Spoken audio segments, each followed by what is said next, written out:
Welcome to the class on infrastructure projects. I'm Irwin Weinbaum. I'm a civil engineer, and I began my career a very long time ago in a design office working on very interesting projects.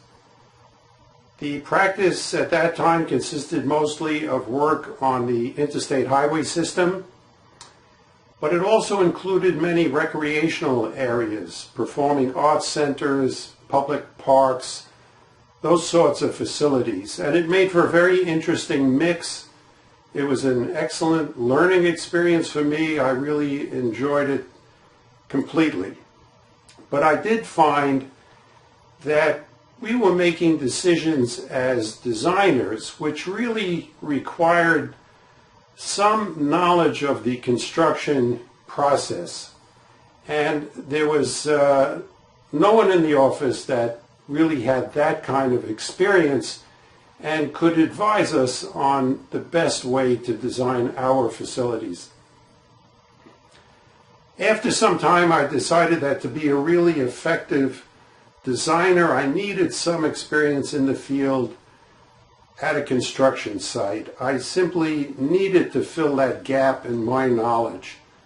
So I left the design office and went to work for a contractor, and that is certainly the most effective way to get the kinds of hands-on experience that I was looking for. I fell in love with the construction process. I love to build things. To this day, I love to see a concrete truck depositing concrete into a set of forms. There's something enormously satisfying about doing that. And I spent my entire career building public works projects. Of course, in today's terms, they are called infrastructure projects.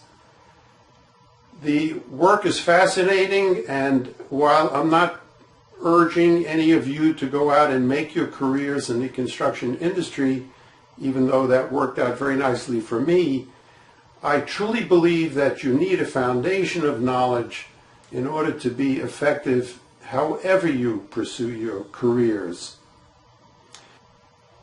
When I began designing highway projects, they were relatively straightforward in terms of construction. They were in wide open areas, and while there were always challenges, they were modest compared to what we face today.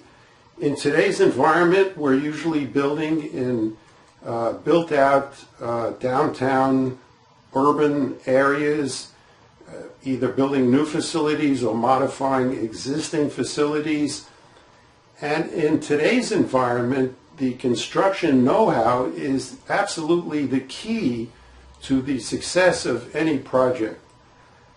So my intent here is to give you, at the very least, a background in the fundamentals, in the vocabulary, so that you'll have some sense of comfort. You'll be able to attend meetings and feel at ease when these issues are being discussed. And in fact, you'll be able to participate.